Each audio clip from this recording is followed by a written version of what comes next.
Hey everybody, welcome back to another episode of Higher Caliber. Today, me and Jared are sitting here with Chaise Nelson. Welcome to the show, Chaise. Thank you. Appreciate it. Thanks for having me. Yeah, not a problem. So, Chaise, you want to give a kind of a brief intro, like who you are, what you're about? I'm in law enforcement. Been in law enforcement for about 2 years. Been on the road for my agency for about a year. And one thing I can say is like where I work at is definitely high speed, high tempo. And you see a lot more than I would say maybe other places. Yeah. So it's been fun. It's been a wild ride. But yeah, I really enjoy it. I love what I do. What made you, like, what was your path to get into law enforcement? Like, did you always want to be a cop or? Not necessarily, but I was working at the prison for like 3 years in my area. And, it was fun. I was on like their little SWAT team and stuff, SRT, and it was a great experience. I had a great group of guys there, but I just wanted to I always want to test myself. You know what I'm saying? I always want to do something more. So it kind of worked out because my cousin was dating a detective. He still is. And she actually reached out to me and was like, hey, just so you know, there's an opening here. If you're interested, I would definitely take it. I was like, cool. So I did. And out of like 12 people, only 2 of us made it, and I was one of them. So I was like, oh, that's awesome, Through the like testing process? Yeah. So before you even go through the academy, if you're hired on by a department, there's like a whole process you have to go through.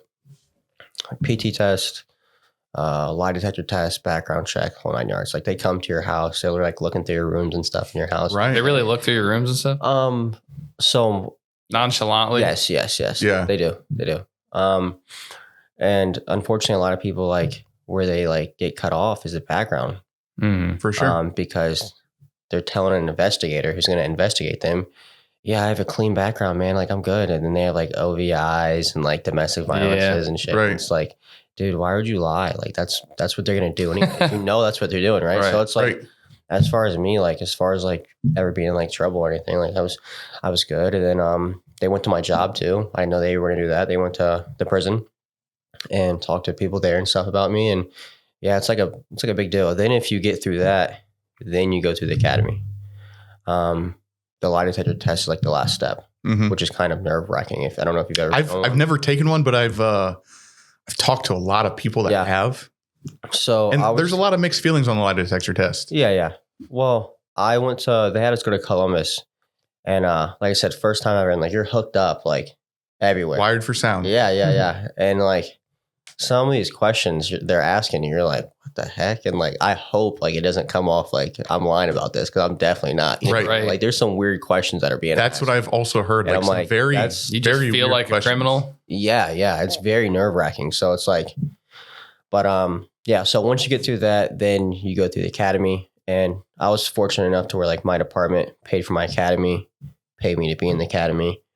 And I got a $15,000 sign-on bonus up front too. So it was, they definitely take care of us. That's awesome. Which is nice. And then they give that to you up front. Yeah. Okay. And there was like, you have to, now if you were to end your contract early, like would you have to pay that so you back? have to pay a certain percent. Like it's prorated. Each year. So like you got, like say you quit in your third year, you have to pay a certain percent of that. Gotcha. But there was like people in there that like I kind of felt bad because they're working a full-time job and like still doing it. And I'm like, kudos to you, but I'm sure that's hard to do. So, yeah, for sure. Yeah, some people just pay for it on their own, then go somewhere, and others like get sponsored and stuff. So yeah, that's awesome. Sorry, dude. No, go ahead. So you had a job right when you came back that you didn't have to worry about. I'm sure there were some people that did it on their own that was looking for a job right after. Right? Yeah. And then like,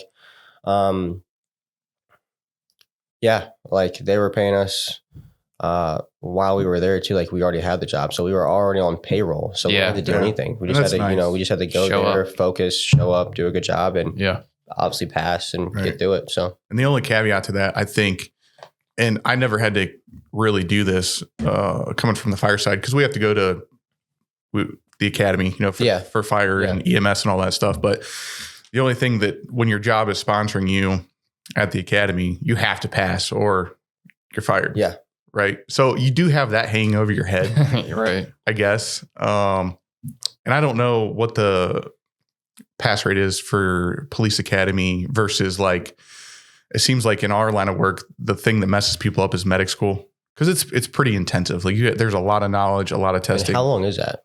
You guys go for a while, right? About a year for medic school. Yeah, but you have to have, so the whole process is about 2 years because you have to have your basic EMT before you can even get into medic school. And then that's like a year. So all said and done, it's about 2 years. And it doesn't normally work out 2 years though. You got to wait for the right school or you got to wait for school to start. So it's really about 3 years. I've always been like interested in that because when I swore in for my department, they swear in officers and then firefighters as well together. And there were some like young dudes in there. And I'm like, dang, dude, good for you guys. Yeah. Like they look really young. Yeah. But as far as you saying like you have to pass if you're already getting backed by a department, we actually had that, dude. Like in my class, a department came in to like tell us like, hey, you know, she got an offer, we're sponsoring her.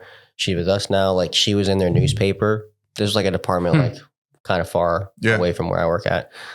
But she was like in the front page of the newspaper, you know. She got the hometown hero. And then the final PT test came of the year and she failed it by 2 seconds. Oh, dude, that so sucks. then like I assume she had to like tell him like, hey. So no repeat PT test? It was done. Yeah, it was done. Oh, so like sucks.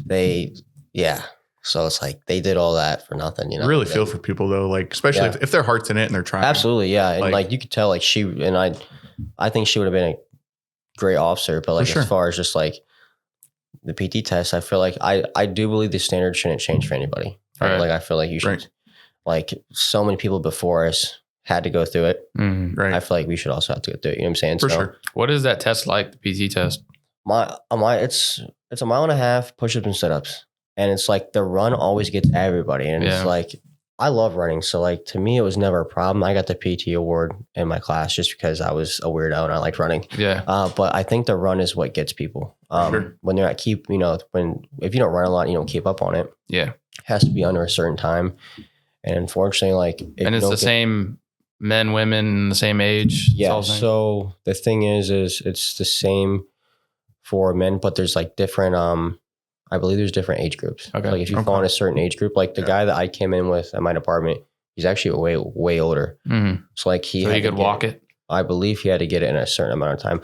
But dude, this guy's a little savage. Like he's military. He's gone right now, actually, like Afghanistan, somewhere like that. Pretty sure it was Afghanistan. And like he was outrunning like 19-year-olds in like my academy class. Like this dude's just one of those dudes. He's just like a little buff, built different. Bald dude. Yeah, I call him Mr. Clean. He was just built. He was like 38 years old, man. 38 years old, and they're just getting after it. So it was pretty cool to see. How old are you?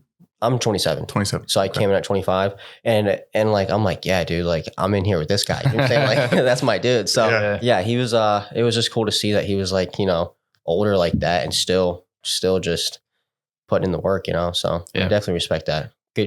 Great guy. I can't. How long is the academy?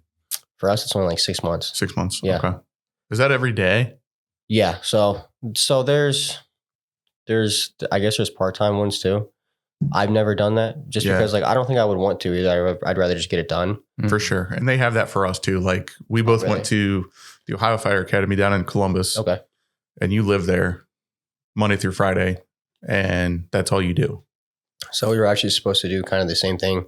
Yeah. We were supposed to go to one where like we stayed there the whole time. Yeah. And then you got to come home on the weekends. Yep. I think I didn't have to do that, but like I wanted to experience that. It was definitely a great experience because you lived and breathed the fire service. Like that's what you did. So I had a buddy who I was on the SWAT team at the prison with, who's now a state trooper. And he was telling me like war stories about like the place that he had to go to. Mm-hmm. Same place that I would have had to went to if they would have sent us. So I'm like, dude, that sounds crazy. Like I really want to just go see what it's like.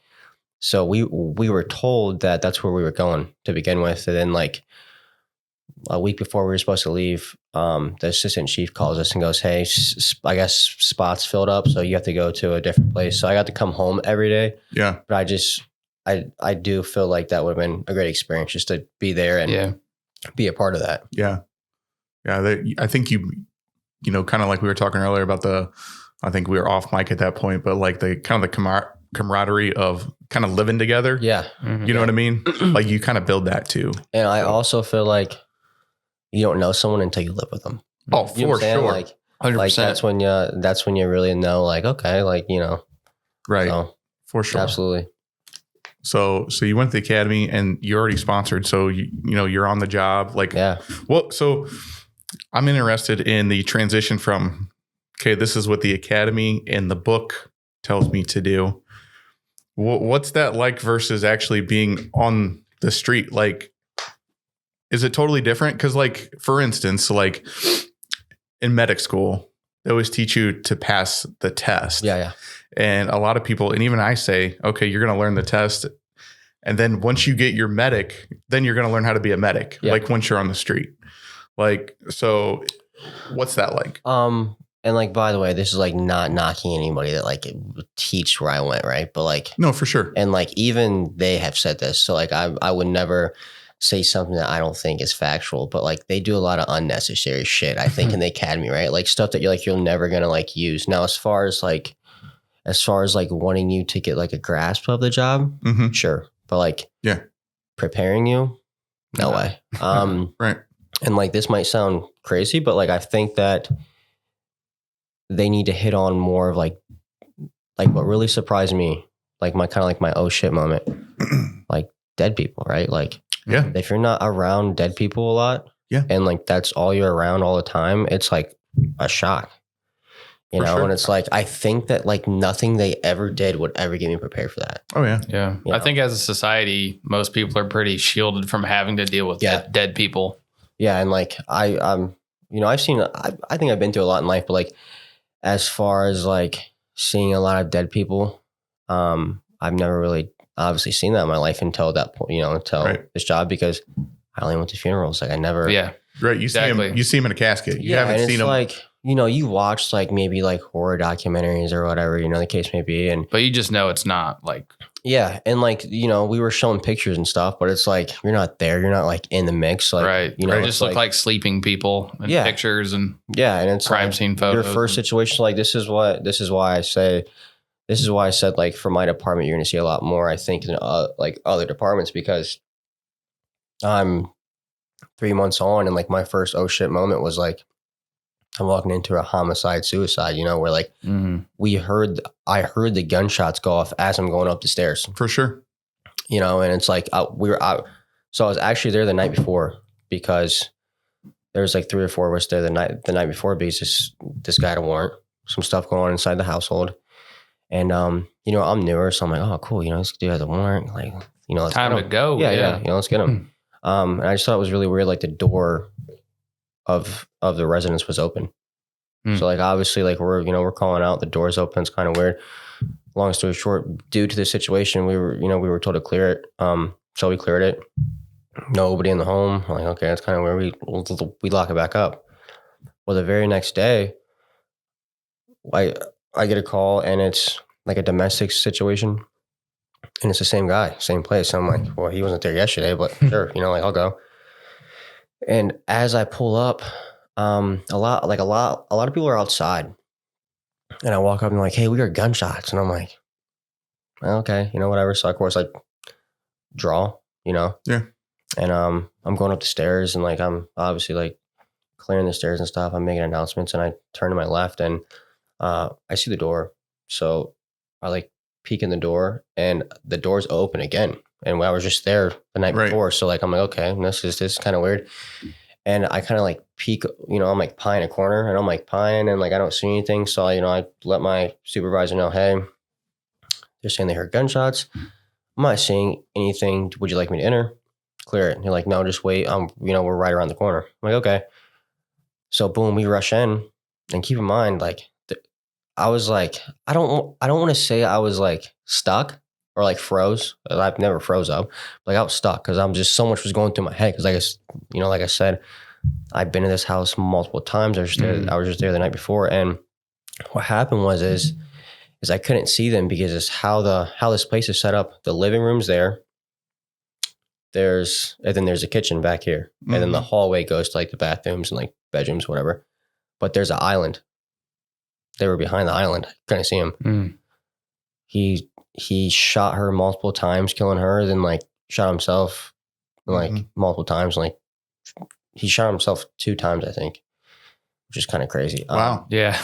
And like the angle he did it, it was just so weird, like how he did it. And I was just like, so when we rushed him, we cleared it, we seen him. I was like, I just stopped like, oh shit. And then I got yelled at like, continue to clear. And I'm like, oh, okay. So like, I'm right, like, you know what I'm saying? Like, yeah. like that was my first situation where I'm like, I was just here. Like that could have been a shootout, you know, that could have been a shootout back-to-back times. You know what I'm saying? So it's like, you know, with 3 months on, that's like, and then I just remember too, like, I thought it was crazy because to me, he was trying to breathe. And they call it like a death gurgle, you know, where like your toxins in your body are releasing. Yep. But in my mind, he was trying to breathe. Yeah. And of course, you know, we're doing CPR. We're trying to give aid, even though like, we kind of know like it's not it's over with. But that's what really made me like stop and like just kind of like I was stuck. Like, oh my gosh, like because that was the first time I've seen anybody like you know head shot off. So for sure, it's the kind of stuff that you see that I think no matter how much training you get, it's never going to prepare you, right? It's just like something you have to like go through yourself. And unfortunately, in my year, I think that's a lot of stuff that like law enforcement doesn't talk about. I've seen a lot of homicides, suicides, overdoses, you know, stuff like that. So it doesn't get easier, but you kind of get calmer as you like go through more situations. Right. Yeah. You're giving aid, you're still clearing, like you're doing things like the first few times you're not probably thinking like you're more focused on the person. Well, you're still trying to do your job and keep everybody safe. You know what I'm saying? And thankfully, I believe you work in a place that has, you know, a lot more manpower than other places because like how you said, you kind of got stuck right there. Like when you stopped and said, oh shit, there's somebody, you know, shot or whatever. And that guy behind you was like, hey, we need to keep moving and clear this room. You know, some departments don't have that luxury. Like they're by themselves. And, you know, I've rode along with other departments too. And like, even from like a training aspect and stuff, like, cause like, that's one thing I will say about my department. We do a lot of room clearing stuff. Like we do a lot of trainings in-house. Yeah. And riding with other departments and them asking me questions and they have more time on me and stuff. And I'm just like, you know, I'm not looking down on anybody, right? Oh, like for sure. That has their own, I just like maybe other. You just would expect them to already know certain things. Yeah. You know, it's like you're asking me how to do certain things and you have, you know, 3-4 years on and I got a year on. It's like, just because once again, other places don't see as much as we do. For sure. We have a group text with the academy. My class is really close. And we actually had one of our people in our class die. Rest in peace, Summer Kennard. She was a Belleville cop on her way to work. Got in an accident and was killed. She was only 19. Beautiful person. So, but anyways, we have a group text though. And within that group text, like, we always talk about like, hey, what'd you do? Or what'd you do? Right. Kind of swapping. And it's like, you know, we had an alarm off, like we had to clear a building, or like, you know, we had, you know, finally got like my first ticket and it's like, you know, like speeding ticket or whatever. And we're like, oh, cool. Like, oh, what'd you guys do? You know, 2 homicides a day and overdose or just whatever. You're like a fucking Vietnam vet in the group chat. Yeah. So to put it in perspective, and this is factual. We have somebody at our department who's very high up now, but he told us like, and he told me too, he said he gave him a different department, pays more, I would say nicer, more up-to-date stuff. Sure. But he said he's seen more here at my department in his first 4 days than he's seen there in his last 4 years. I believe that. You know, totally and it's like, and we see that on the fire and medical side too. Like, I know the place I used to work at, we'd have people that were, well, we would consider seasoned because they've been a medic for say 5 years or whatever. And then, you know, they're working with us and then we just give you an example. Like one time we had a call and it ended up being cardiac arrest and this guy's the medic there and he's working and we're coming to back him up. Yeah. And we're like, what the fuck are you doing? And like, you could tell he was just kind of frantic, not with it, you know? Yeah. And we kind of take over and do, you know, do everything we need to do. And we're like, what the hell was that? He's like, that was my first cardiac arrest. We're like, dude, you've been a medic for 6 years. Yeah. We run cardiac arrest. And you know, we run those like nothing. Yeah. And it's like, I feel like once you've been and you've seen certain things, you can almost look around and tell, like, you can, when you arrive on scene, you can kind of tell who's like, oh shit, and like for sure. Relax. You know what I'm saying? Yeah. Because I know, because I was that guy that was like, oh shit. Yeah. You know what I'm saying? Yeah, and it's no shame to be that guy. Everybody's got to do it, but it's just like we have FTOs right now. We have a couple new guys, and even sometimes I can kind of see them get excited, and it's like I know how that feels, bro. Because like and by the way, I still feel that. I just don't show it as much because it's happened so many times. You know what I'm saying? So yeah, like it's that's one thing I'll say about my department. Going back to what you said, I feel like I have great leadership, and I'm very fortunate to have the people around me, because I feel like hearing other people talk about like people that they work with, it's not like a good relationship. It's kind of like toxic there, but like as far as like the people I work with, like I can ask any question to anybody and they might give you shit. They might be like, you're an idiot, but like they're gonna also answer it and like explain it to you. And like I feel like everybody wants to see you win, because at the end of the day, that's who's gonna have your back. And that's a great place to work. Yeah. With like, working with people that want to bring you up. Yeah. You know what I mean? Yeah. And it says a lot about you that you want to ask questions, because there's also the new guys that just assume that they know everything, or that they don't want to look dumb by asking. So yeah, like I have a buddy from like another department, kind of far away, but like still in Ohio. And like he was just telling me how like he doesn't get any training, how like his like FTOs are like assholes and stuff. And like he just felt like he's on the road now, but he doesn't feel as confident as he should. And I'm like, dude, that's completely like their fault. It's not yours. Because even like when we did something wrong when we were new, like they would sit down and explain it to us and like go over it. And like they want to see you win, because at the end of the day, you're not only representing them, right? You're representing the whole department. So like if you mess up, everybody messes up, So it's like these guys that just want to be like assholes and just like, get the the FTO pay, because they do get paid pretty well to do that. I feel like some people do it for the wrong reasons, For sure, yeah. Like it's really important to get these new guys on the right path.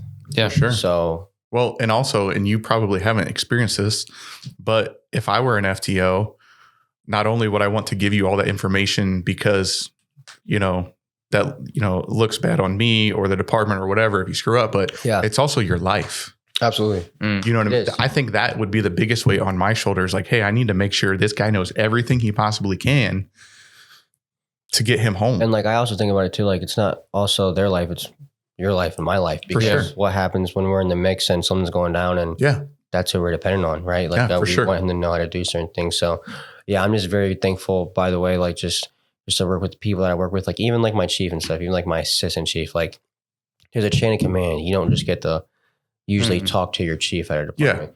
This dude will call you and text you and stuff, like he's known you his whole life. So like even like the higher ups, captain, assistant chief, they're all really good people, and they want to see you succeed, and they want to see you win, and they just check up on you like, hey, are you good? Blah, blah. So yeah, it's I'm definitely thankful. That's awesome. Definitely. That was awesome. How do you feel? So, and I don't get to see it on your side, but you talked about the experiences that you have and, the crazy stuff that you've seen. Is there, I feel like at least on the fire side, there's a good push for mental health and stuff like that. Like, do you guys get the same stuff? Like, so, there's talks about it, but like, there's not, like, I feel like a lot of guys, and this is what I really wanted to talk about today, so I'm glad you pushed that topic. I feel like a lot of guys like don't talk about it enough. And I feel like it's kind of like no one like comes out and says, hey, I'm going to talk to somebody. But like, you got to keep in mind, we're the first ones there when, like someone's getting shot, someone's getting killed, holding dead babies and stuff. Seeing your grandma, brother, uncle overdose, laying there dead.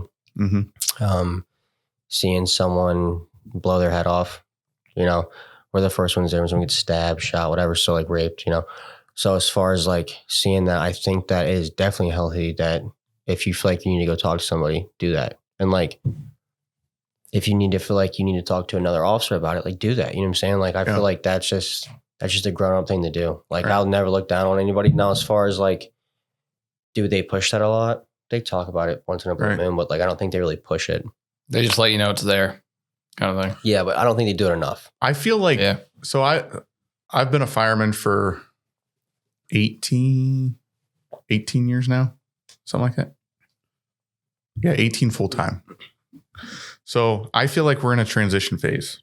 So I feel like we still work with these old guys. Yeah. That was like, bottle that shit up. Hardcore. Yeah. And, suck it up, pussy, and go have a drink. Yeah. Or whatever, go drown them in a bottle of Jack or whatever. Those guys are still at work, right? They're the old guys.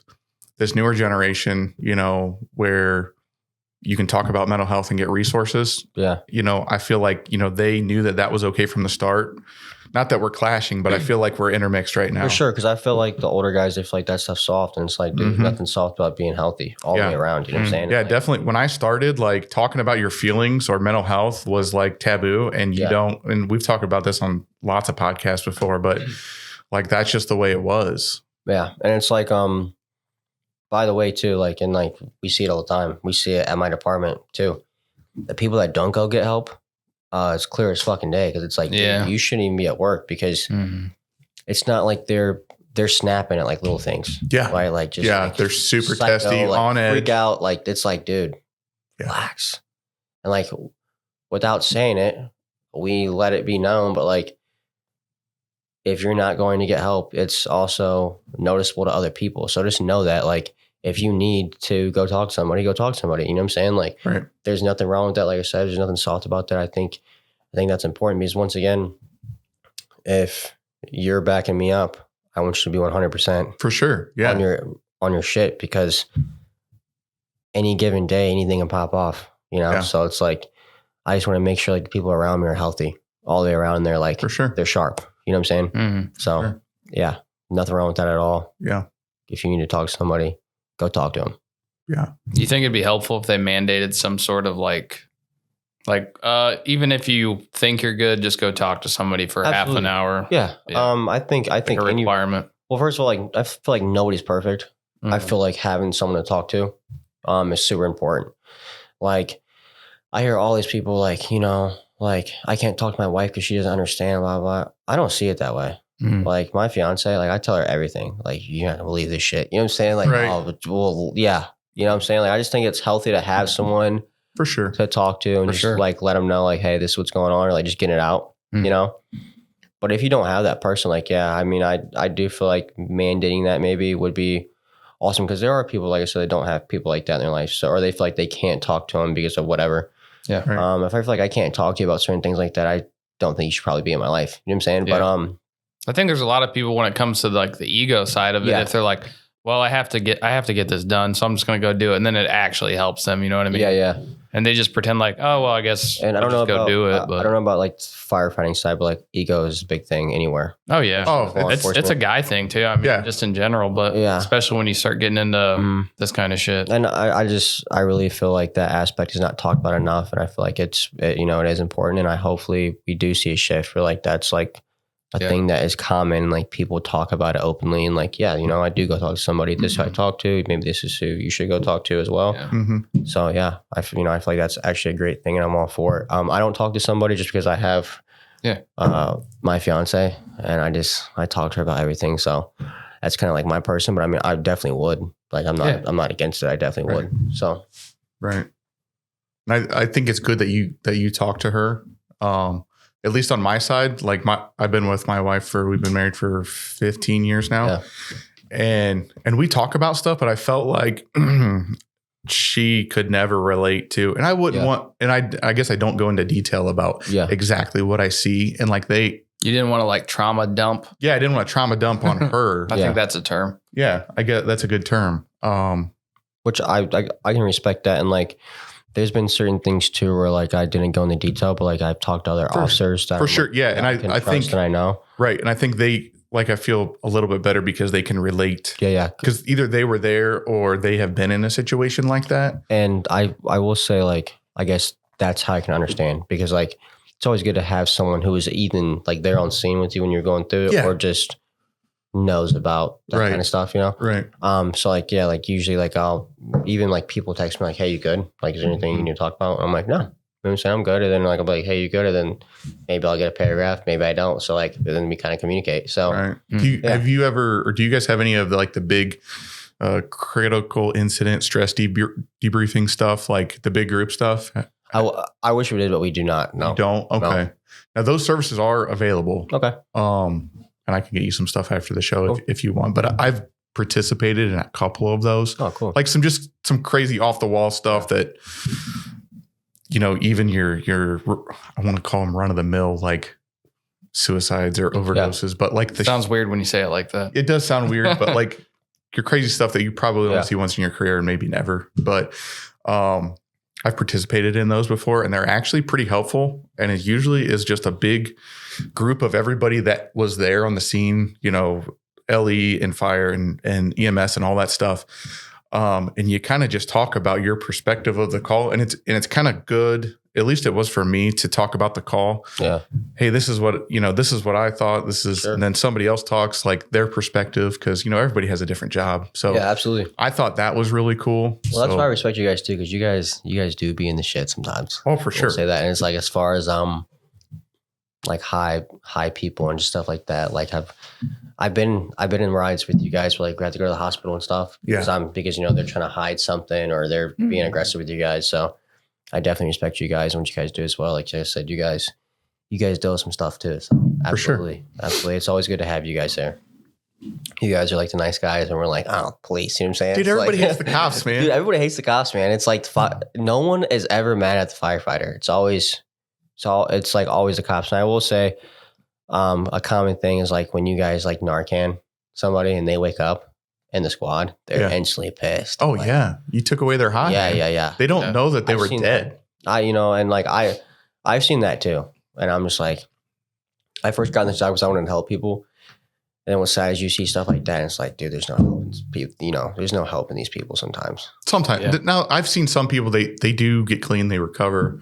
Yeah, it's not as common as the other side of it, but it does happen. Unfortunately, I just feel like I deal with the same people a lot. You do. Sometimes you deal with it, and it's a big old vicious cycle, man. It's like killing you, It's killing you, and it's like I feel like it's just not healthy, and like I hope they turn it around. Yeah, and that I think. But sometimes it's like, dude, when I talk to 5 times, when I talk to like normal people that don't have our job, they're like, man, you should only Narcan them once, like, and then you just leave them, like, dude. And then in the back, obviously we can't do that, but at least in the back of my mind, even if I've Narcan this guy 5 times in my life, at least in the back of my head, I'm like, maybe this time he'll turn around, maybe.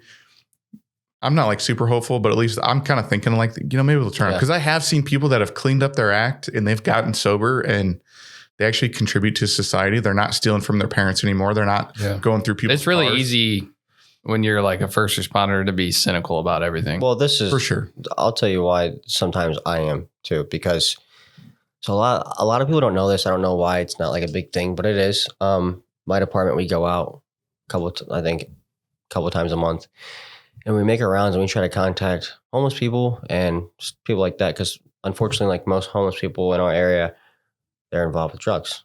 We've been out with them a million times, usually overdose and stuff like that. So, but anyways, we make our rounds every month and we try to like get them connected with Catalyst and stuff like that, where like they can have somewhere to stay, maybe get them on the right track. Yeah. And some of them just straight up, no, they just don't want to do it. Like they just like having, because like they make their rounds, they get 3 free meals a day. Salvation Army and a couple of the churches, I believe, and they get 3 free meals a day. They make their rounds, and then they just want to just do their thing. And it's like, I just don't know. I mean, honestly, that's why they're homeless. Because most people that are homeless, there's a reason. It's either mental health, drug addiction. It's not because they're. I mean, sure, temporarily some people have it bad, but do you see how you could think a certain way sometimes when like, for sure, these people are like out here freezing and stuff, and you're like with iPhones and they're like on drugs and stuff too, and it's like, hey, we're trying to help you, just make the phone call, and they're like, no, this is why, and you're just looking at them like, this is better than like having a place to stay, food to eat, and like get you clean. Because like I said, 99.9% of the people that are homeless in my area, they're somehow related to drugs. Like we know most of them. And it's like, I just can't get on board with that. It's like, we're trying to help you out and you're just content with this stuff. And like, sometimes when you see that side, that's when you're kind of like, okay, Like, oh yeah, you know, yeah, you definitely that side of human nature. Yeah, you can feel like, a certain type of way. Yeah, for sure. And sometimes I do, but sometimes you were right. Anytime that someone's Narcan, I don't care if we've Narcan them 3 or 4 times, or like, of course we watch you guys Narcan. We don't Narcan anybody, but I always think the same thing too. Like, man, I hope they turn around.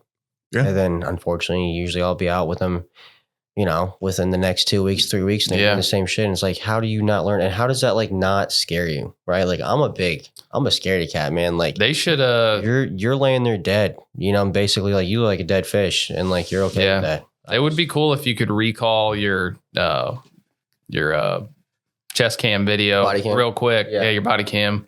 I always wanted to take like a Polaroid of them. Be like this hey, was you. This was you, bud. Because they don't believe you. Like, bro, you were actually breathing 2 times a minute, like dead. Dude, and these people, like, they're literally like dead fish. Like, I'm talking just out there, like mouth wide open, you know, spread out. Yeah, you know, and they're blue. It's it's like this is not sad. Well, there's been a few of them where I'm like, I don't know if they're gonna make it. And you guys hit them with that first Narcan, they just come to life, and I'm like, how the fuck? Like that is crazy. Like, yeah, there's been some scary situations for sure. Well, there's some new stuff coming too. Really? Yeah, it's not even carfentanil. It's another opioid. Super crazy fentanyl. Yeah, it's what? Yeah. Oh, yay. Well, and you probably missed storms coming because I can't remember when this was. 16, 17. 2016. I always talk about the Narcan. Dude, that's when I graduated high school. You guys are old. So the Narcan wars. Dude, yeah, it was crazy. I heard you guys had a Narcan. So, like, from other officers, they're like, dude, we'd have the Narcan the same people like 3 or 4 times a day. Yeah. And like I remember and this was just one night, but so we worked, you know, just outside of the city. Yeah. And we picked up a couple, and then the city was getting busy. The city was overwhelmed. We went into the city, you know, on an overdose. And then, you know, we click on the radio on their frequency. We're like, hey, you know, we're going back to our district. And they're like, oh, no, we need you to go here. And we stayed in the city like all night. And dude, we were just picking the hospital just passing out Narcan. We ran out of Narcan. Wow. Like crazy. all the trucks ran out of Narcan. The hospital ran out of Narcan. Wow. And then they had to open up a drugstore at 11 o'clock at night and get us bricks of Narcan. Like, there was people passed out in the weeds, and we'd wake them up and they'd be like, oh, where's so-and-so? Well, where are they at? Oh, over here in this house. We'd go into this house and there'd be 3 or 4 people just you know, gorked out of their mind. They're like, dude. I think what a lot of people don't understand about the Narcan or about the fentanyl thing is I got my medic in 2016, and that was the last little bit of giving overdoses 0.4 milligrams of Narcan. But like the ones you guys got, I believe it's 4 milligrams. Yeah. So we're going from 0.4 that used to wake people up to 4 that is just not. So we're giving people because people are like, how many doses did you give them? Well, ours is 2 milligrams and we gave them 2 milligrams. So just one, like, technically just one, but do you realize how much Narcan that actually is? You know, I remember when I worked in the ER, because I used to work in the ER in the city there, and this dude got like 21 milligrams of Narcan and still was like not fully awake. Like, it was that bad. Yeah. So that's scary. It's a shit ton scary. of Narcan. Good thing it doesn't really hurt you. Yeah. I would say, and I would believe this was like based off probably heroin, bad batches of heroin or what? Yeah. Okay, so. But there's no more heroin left. Yeah, so. For real. I know. It seems like everything we deal with now is like cut up with fentanyl or something. For sure. But I would say like the craziest stuff I've ever seen. I don't know if you guys heard of like K2 ever. Oh yeah. So K2 is like spice and no, this is synthetic. This is from the prisons. They call it K2. Oh, okay. Is it the wasp spray? They're spraying bug spray, dude. That's what so back like the bath salts and all that crap. Crazy. I thought they called K2 or spice or something. I don't know. Yeah. So these guys are spraying bug spray on paper, letting it dry and smoking it. I've heard and that. Dude, that stuff is scary. I actually caught somebody one time trying to smoke a bug trap. A bug trap. And this is people outside of, not in the prison. So or people in the prison. It's big. It's definitely in the prison. For sure. But like the halfway houses, right? Like these people that are like, it's like big there because they're always falling out and stuff. And it's like, yeah, like, so for example, I'd be doing my rounds at the prison, and these people would be like playing freeze tag, like they'd be stuck, and they like can't move, and shit, and just all bricked up, huh? Like basically. So like, so other people would be very violent too, and like really, I watched someone we had like a plexiglass, like for the officer station, we had like a plexiglass wall, I guess you could say, and this dude smoked some K2, and you could tell he smoked K2 because he's like live, right?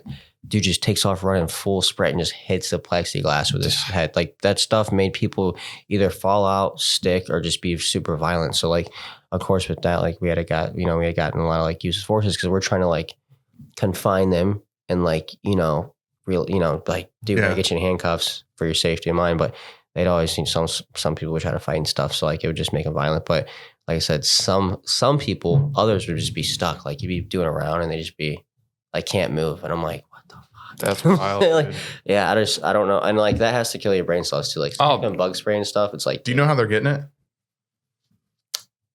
I don't know. Because I've heard about how I heard how they're getting it. So I will say, I don't care. Airmark. I think Airmark is big on bringing stuff in. Yeah. Because it's like they're like contractors. So Airmark is the people that like do the food and stuff. Yep. All right. And it's like, they're like contractors from the street. Right. And their turnover rate's crazy because there's always like a female that works for Airmark that's bringing stuff in, or they end up, they get caught fucking an inmate or something. And it's like, it's like a consistent thing with them. Yeah. It's like, why would they keep using them? I don't know. Because they got to feed them, dude.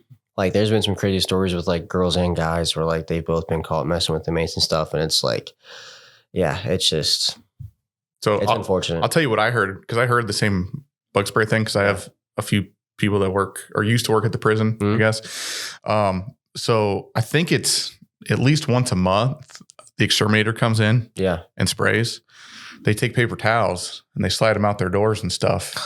So when they're just spraying, they get all that stuff on the paper towels, and then that's how they're getting the bug juice. Also, these people were smart too, because I actually caught one time. It was like a pack of mail, like different like papers in the mail, like written papers, whatever. Mm-hmm. And of course, it's like love letters and shit or whatever, like, And I pull it up to the light and I can like see like, like when you dip a piece of paper in water, it kind of leaves like that watermark, some sort. Every paper was like that. I'm crafty motherfuckers. These fucking people are dipping this shit in bug spray, letting it dry, and then somehow like drying it out or something, so you can't like see it unless you rub to the light. And they're sending these dudes mails and stuff. Like every piece of paper was like that, and they, sure enough, it was fucking. He admitted to it. Like, yeah, they're all. Yeah. So what kind of bug spray? They call them strips. Like, yeah, they're all strips. Like, they're all, because they cut them in squares and they make strips order. But like, yeah, it's just like, are you fucking serious? What kind of bug spray is it? Is it like mosquito spray or is it like wasp spray? So I never really knew. You said it was because I heard dudes at the jail were smoking wasp, hornet spray. So from my understanding, that's exactly what it is. Yeah. But like, I don't know exactly, but I know like, I just thought it was like hornet spray or whatever. But like these dudes are like making bank off these, you know what I'm saying? Oh, I'm sure. It's fucking crazy. That is wild. People do crazy stuff when they want to get high and they have a lot of free time, Yeah. Well, yeah, you got nothing but time. Especially the hooch too, like that toilet water. The toilet wine. Like, you guys are wild for that. Like, and it smells so bad too. And they used to get so pissed when I used to bust their spot. It's like, dude, I can smell it from a mile away. You live in a dorm. It's open dorm. Right. How can you not expect me to smell this? Like, there's no way you can hide that stench. You know what I'm saying? Like, it's just crazy.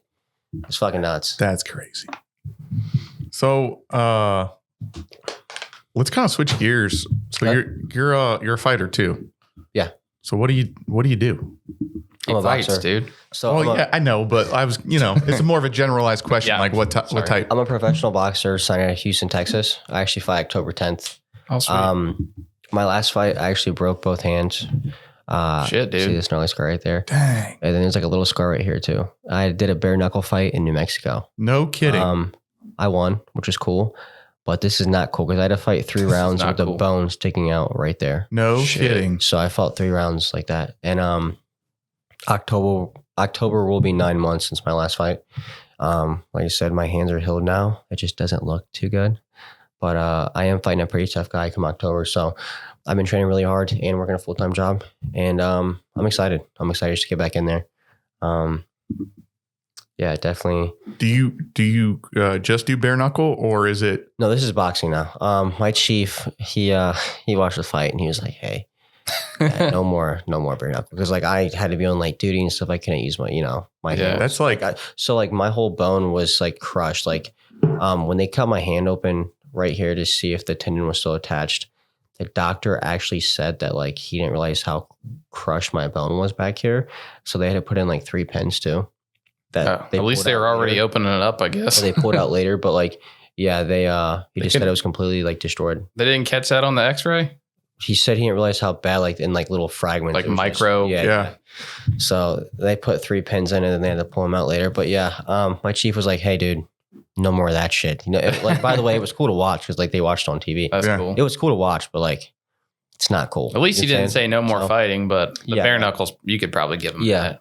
Yeah, and like I don't want to have arthritis, which I'm sure I will by the time I'm 40, 50 years old. So I'm like, yeah, you're probably right. It was a good experience. Like if it involves punching somebody in the face and like me getting paid for it, I'm definitely there. You know what I'm saying? So, how'd you get into the bare knuckle part? I can understand the boxing, but the bare knuckle's pretty hardcore shit. I have a buddy, shout out Julian Lane. He's the world champion right now for BKFC. He's a local guy in my city. And he, like I said, he's actually the world champion. And this dude's a badass. And like I grew up with like watching him and stuff, like kind of grew up around him and stuff, and that's all he's ever done, like bare knuckle, and like he's good at it. And I'm like, man, that looks crazy. Like, did he do MMA? Because his name's, I'm pretty sure I know who he is. He was on The Ultimate Fighter. That's right. Okay. Yeah. But anyways, he's just a badass, and I was like, dude, that looks so cool. Like I just want to try it one time. And like I talked about it for like a couple of years, and then finally I was like, fuck it, I'm gonna do it. And I did it, and like I said, it was a great experience. Albuquerque, New Mexico is beautiful, by the way. That's where my fight was. Never been there. It was my first time. Been there for 5 minutes, but it's a long story. I'll tell you later. Okay. Yeah. Beautiful, like really nice place. Great show. Great memory. It's just not, well, I don't think it was a good idea. Well, the guy I fought too, he had like 60 MMA fights. Oh, shit. Like this dude's been around the block like a million times. You know what I'm saying? It's like, that'd kind of be nice to fucking know. You know what I'm saying? Like this. You didn't know that going into it? Dude, this dude was like 5'4", 5'5", a little short dude. But he was built like a ball of muscle. Like this dude was just yoked. And I'm like, and he was so strong. He had cuts on both sides of his head. And like, if you look at the pictures, which I have some, I'll show you guys. His head was like green, yellow, and blue kind of, from like the bruising right away. But both those cuts are from both my hands, and I broke both hands on like the side of his head. Dang. But like he just kept coming for, like this dude would not stop.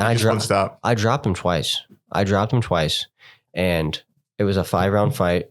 I broke my hands in the end of the second round.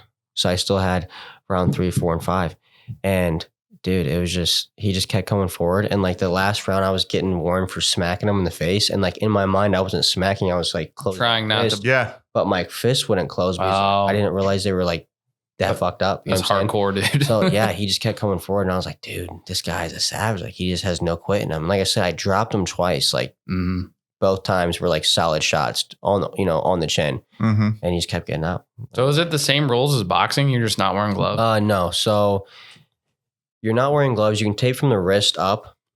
And you can actually hold the head and punch. Okay. Boxing, you obviously can't do that. So you can hold the back of their head and punch. Thank God I didn't get in that kind of a mix. But like, it was weird with no gloves because like I remember I threw a jab out, just like trying to like set up a shot. The dude actually caught my jab with both hands and like tried to throw it back.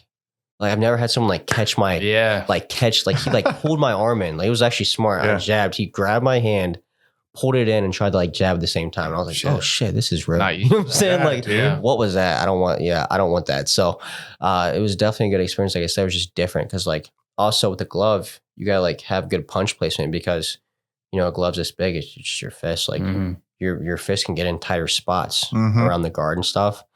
And then obviously take it from me, don't try to punch as hard because like a softer shot can still cut somebody or cause damage. Yeah. You don't have to go in there throwing haymakers like I was doing, but I didn't know, you know what I'm saying? I was like, fuck it, I'm gonna try to like knock this guy's head off. Yeah. And I just destroyed both my hands. So there's a guy we follow. His name's Alex Terrible. I don't know if you know who Alex Terrible is. He's a Russian. Okay. He's actually metal vocalist. He's actually a metal vocalist. He got into bare knuckle boxing. Oh, that's awesome, dude. And like I said, he did it in Russia because he's fucking Russian. But dude, he came out of that and we're like, holy fucking shit. Then his face is totally fucked. And then he's out performing. And it's like, wow, shit, dude. But yeah. Yeah, like that people get cut up in there. Like I actually still have like a little scar on my eye from it. But yeah, like the laceration rate in that sport's like it's gotta be 94%. Yeah. That's like you're definitely getting cut. Yeah. So definitely cool to watch, but sometimes now when you box, the gloves are for your hand, right? For the most part, because I think most people think it's just so you get punched softer, but it's really so you don't break your hand. Yeah. So like you have you're wrapped up, course. Like it's not from like your whole hand's wrapped up. Yeah, it's taped up. So it's like a cast. So then you put it in a glove, and it's mostly all to protect your hands.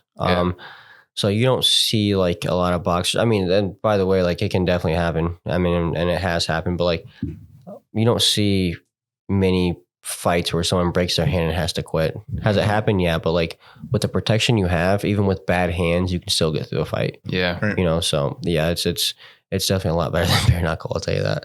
There's a lot, I guess, that goes into boxing, like that I didn't even know about. Like especially like with the gloves and stuff. Because I remember like what was that?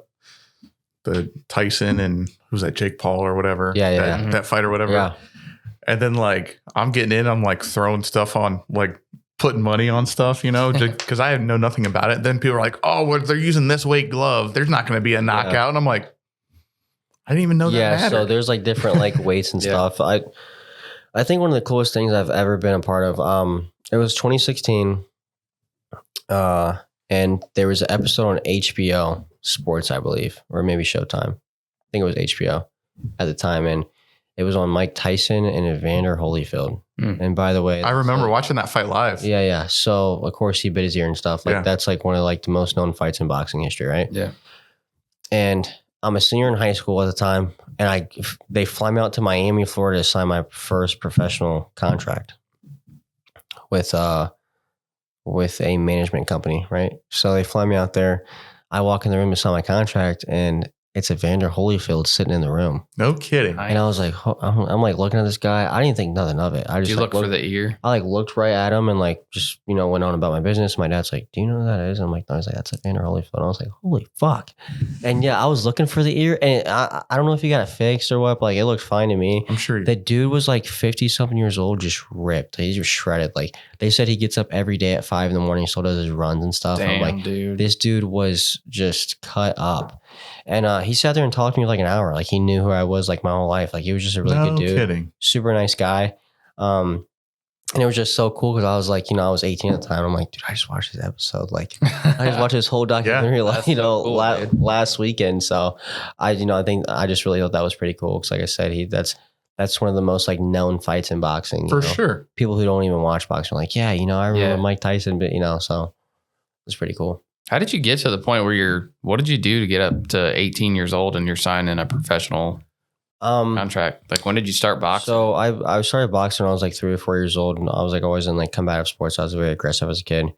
I started doing some like local club fights, I started winning some like little tournaments. Then I like went on to spend like 9 national titles within like 3 years. And then I was on Team USA. At 15 years old, they had me ranked number 10th in the world and then number 1 in the United States. And I still have that screenshot of like those rankings. I thought that was just so awesome. And when I made Team USA, I had to go to Reno, Nevada for that tournament. And it was called the US Open.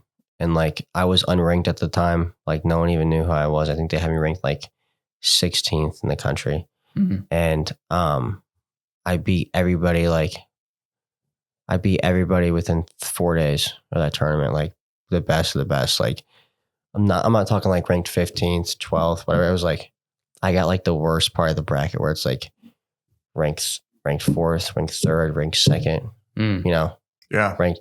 And then of course I had to fight like the best guy during the whatever. But like so there was buys in like tournaments back in the day. I never got any buys. I had to fight every day all the time. You know what I'm saying? So I was like, fuck, you know what I'm saying? So but yeah, like I fought the best of the best and beat him. And then I made Team USA. Then I don't know if you guys watch boxing, but like Devin Haney and Shakur Stevenson, they're like huge names in boxing. Yeah. Like those are my roommates. No, and we went to Ukraine together twice, Italy once. I fought in Ukraine for the World Championships, Kiev, Ukraine. I think I said it right, Kiev.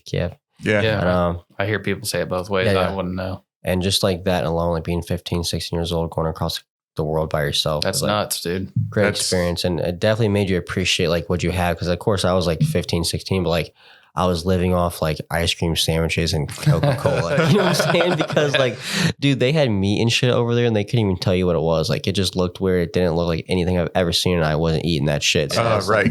I was like, I'm going to walk down here to the grocery store. You know what I'm saying? Like even their grocery store was weird, but I knew for sure like an ice cream sandwich and Coca-Cola, that's American. So that's what I'm sticking with. You know what I'm saying? It's like for like a week or two. Did you like miss school and stuff? Yeah, I don't. So I had to homeschool because I actually... So that was like my freshman year of high school when I made Team USA and all that stuff. And I actually lived at the Olympic Training Center in Colorado Springs for the whole year. No shit. I actually lived in like the dorm there. So like we, I had a homeschool for that year. Yeah. You just did all your school there? Yeah. And then 2016 came around. I missed the Olympic. So I went to the Olympic qualifiers. I lost in the semis. I was like one fight away from making the 2016 Olympic team. And then I was like, fuck it. I'm not doing this for free anymore. I'm getting paid. So we made an announcement that I was turning pro. And then some managers kind of reached out to me from around the country. And I kind of just picked like who I wanted to go with. And the rest is history. I wish I would have waited though, because there was like a lot of sharks in like the sport.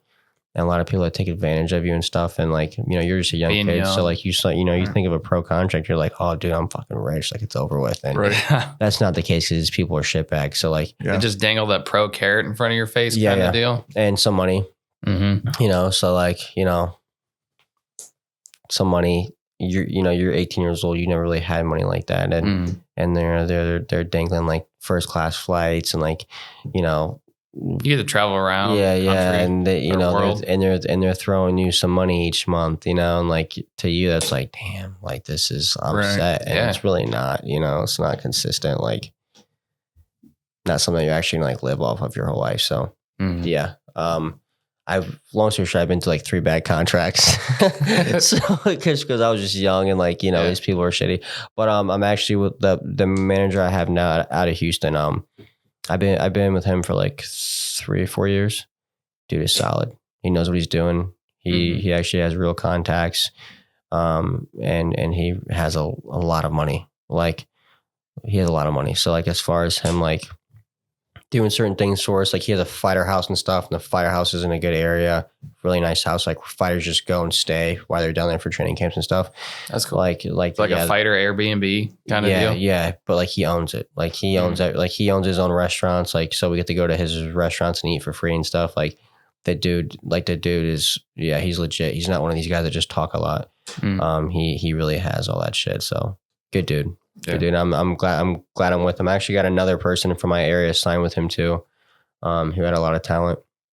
He had to prove himself, but he's down there now and he's signed and he's doing great things too. He's undefeated right now. He's like 8-0, I think, or something. So It's cool that you can help your other friends out that see that you've known your whole life and get them in a better situation as well. And have them skip all the shitty managers. Yeah, yeah no shit. Yeah, hey, don't do what I did. Yeah. Go over here. It's a fucking nightmare. Yeah. So, and I asked, I think anybody that we have on here that's into any type of martial arts or contact sports or anything, what do you think about power slap? Power slap, like the standing there and slapping? Yeah. Dude, I think that stuff is crazy. Because we had John the Machine Davis on here, and he was the... he does that? He was the middleweight, right, champion? Oh, that's awesome. For a while. I think it was heavy middleweight. Or heavy? I think it was middle. I don't. Was it just because he was kind of in the inception of it. And I think they just had like going up and down weight. They had a middleweight. Yeah. Okay. So I've seen like this slap before, where like dude comes across, slaps this guy, and his whole face changes, like swollen and shit. Yeah. It's like, dude, I'm sorry, but like I'm all about like punching people in the face and getting paid for it. You're never paying me enough to slap me like that. No, never. Yeah. Because like when you're getting hit, you have a chance to like. Yeah. You can like you have a chance to like the whole point. Because you get docked if you flinch. Yeah, like the whole point of like mixed martial arts, like boxing, like bare knuckle or whatever. It's like hit and don't get hit, right? Like that should always be your mindset. Is hit and don't get hit. Yeah. To pay me to sit there and slap the shit out of me, no thanks. And like I said, I've seen this dude come across the table and smack this dude, and his whole face is like his eyes appear and it just looks crazy. I'm like, that is nasty work. I'm not doing that for no kind of money. And Dana White said they just upped the purse. I don't remember what the price was, but they upped the purse like a shit ton. You would have to. I would never do that anyways. I feel like if you do that, there's people lined up like crazy that'll still do it. I know these people are nuts, man. Like they'll do whatever, but like I just feel like that's just. And that can't be healthy either. Sit there and just take and the crazy thing is blows like that. The crazy thing is it's a coin flip by who gets to slap first. So like some dudes get real lucky and they bam, dude, one and done. Dude's down and they're like, all right. It's got to be a shitty feeling though. Even if you have the first slap and you slap that dude, and you're like, all right, and he doesn't go down. You're like, fuck, I got to take one. Yeah, or especially if you're gonna slap the shit out of somebody, but they just catch you right and then you're done. Like. You're going home. That's it. Those videos and like the females too. The females are just fucking going at it. I'm like, dude, you guys are crazy. Like, I really don't think there's any kind. Now, like, if the price was like super high, maybe like, there's no kind of money that I would want to like have to like sit there and just take continuous shots like that. Yeah, I just like that's not healthy. But if the price was right, somebody in your weight class slapping you across the face, maybe. Yeah, I'm gonna smack the fuck out of. You know what I'm saying?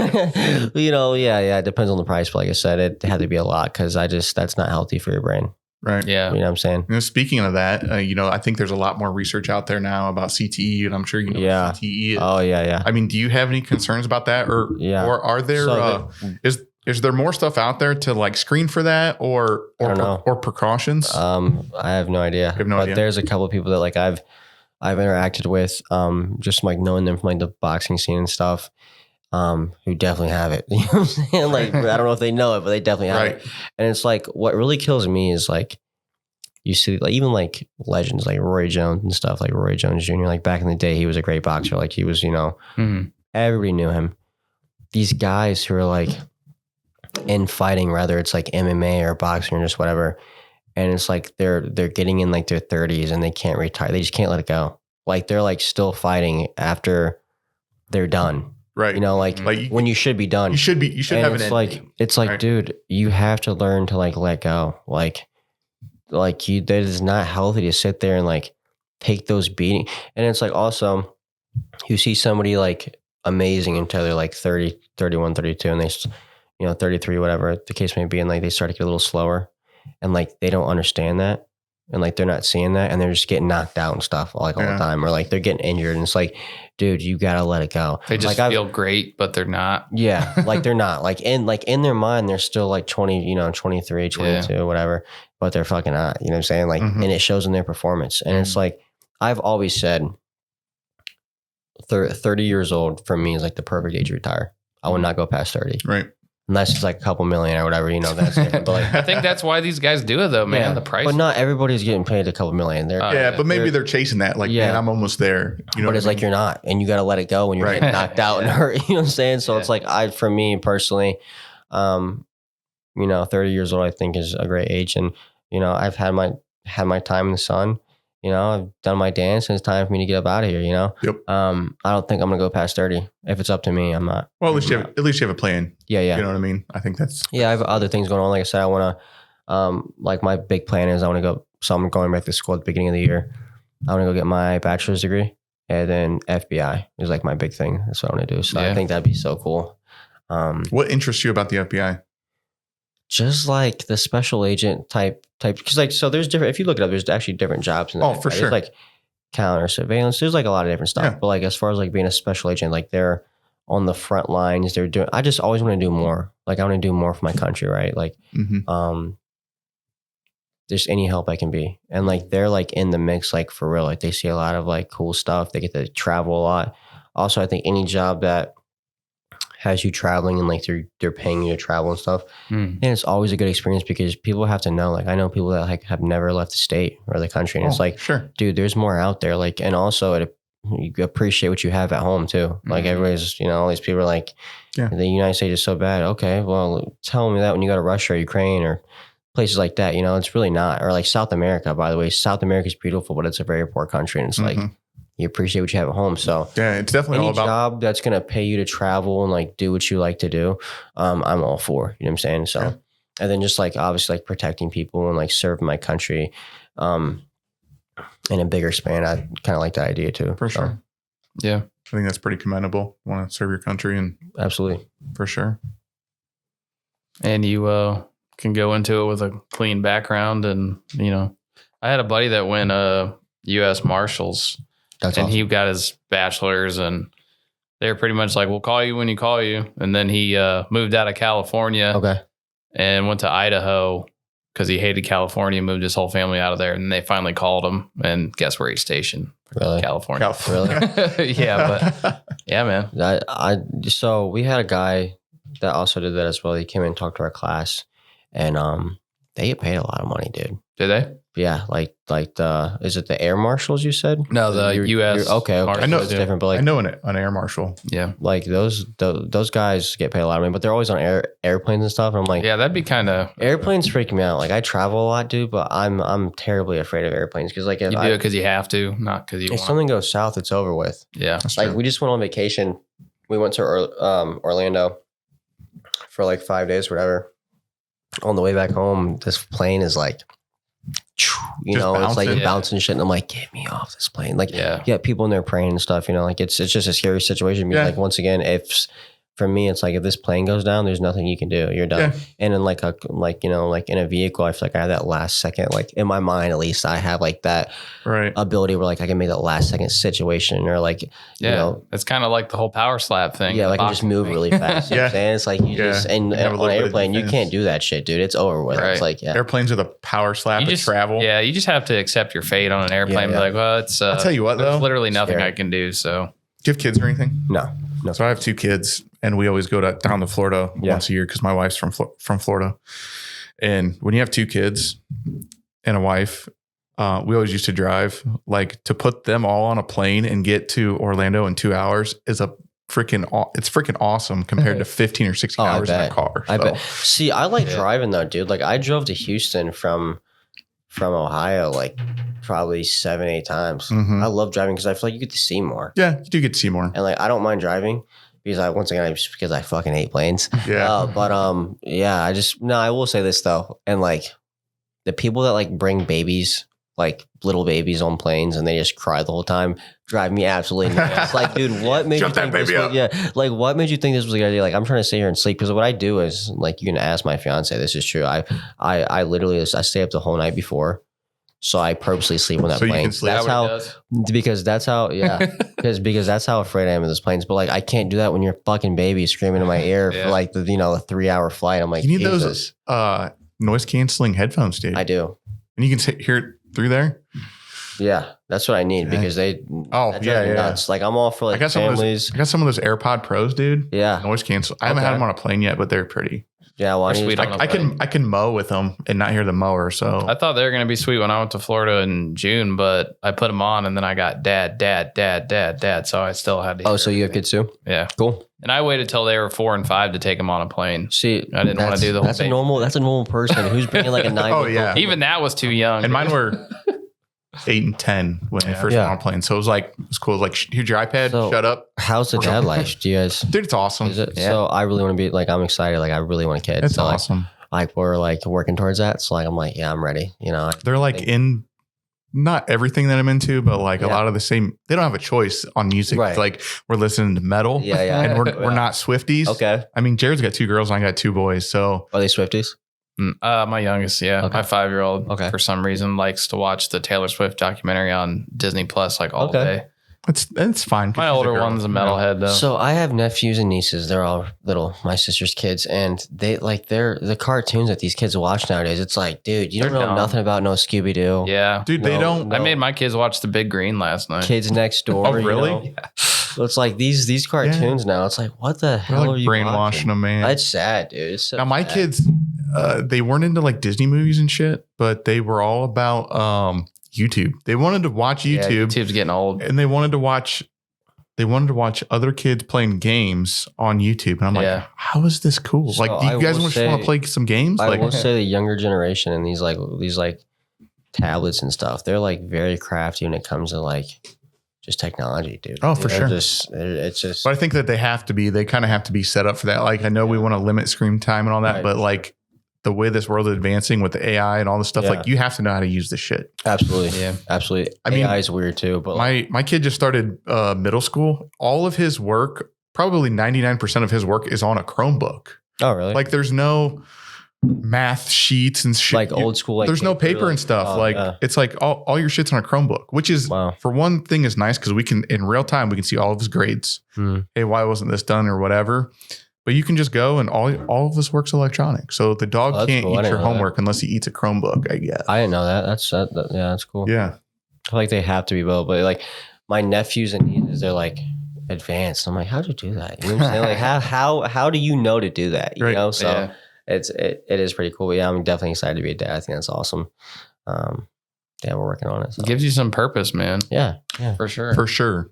And anxiety. And of course, like I want a boy, but like my luck is I'm getting all fucking girls. You know yeah, I got two. I wanted a boy too. I got 2 girls. You were in the military, were you? No. Okay. No. Yeah, you're fine. There's some correlation with dudes in the military having girls, I think. Yeah, me and most of my army bros. Well, no, Rep just had a boy. What scares me is like 90%. Every boxer I know, they have like girls. Like they have all girls. And I'm like, what the fuck? You know, it's the dad too, right?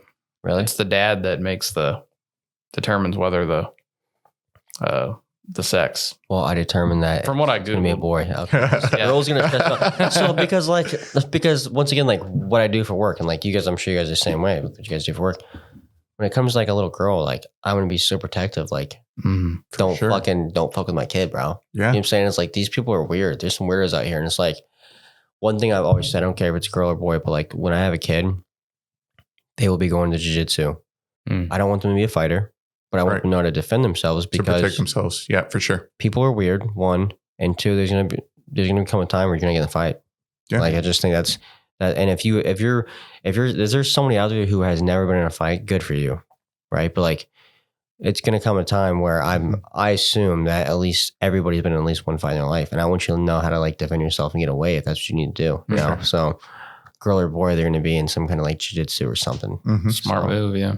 Especially with these little freaks out here. If I have a little girl, she's gonna be a badass. Yeah. You know, I'm gonna work with her a lot at home, but yeah, no victim over here. You know what I'm saying?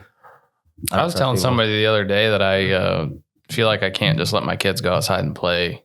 Which is sad. Like outside of the yard. You know what I mean? Dude, I remember when I was a kid, man, granted we lived in the trailer hood. I know you don't remember that. But man, I was riding my bike everywhere.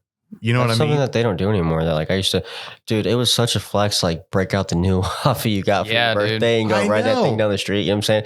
Like no one does that kind of stuff anymore. No. And it's like, but even if I see kids out, like, doing kid shit, like running amok and stuff, is it pretty sad? Like when I see a kid, like younger kids out walking down the street, like I'm kind of scared for them. Like, what are you doing out here? Me too. And it's like, dude, they're fucking outside. It's broad daylight, but I'm like, me too. Out here? But that's the world we live in today. Because like I remember when I was their age, I was out running amok, and the street lights came on. I'm like, time to come home. Mm-hmm.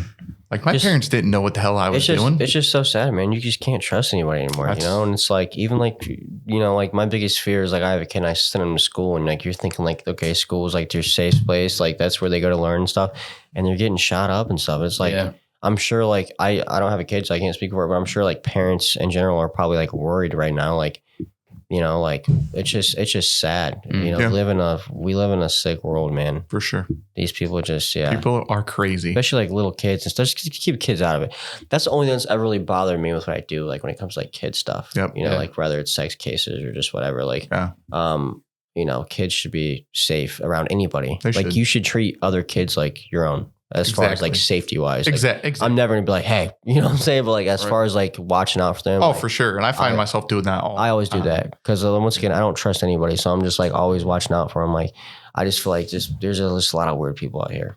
So for sure, yeah. And the fucking parents are usually the biggest abusers of their. That's 100% accurate because you have a teenager or a young kid who's a problem, and then you go talk to their parents, and within the first 30 seconds, you realize why they're a problem. And it's like, dude, you're fucking enabling them. Like we get a lot of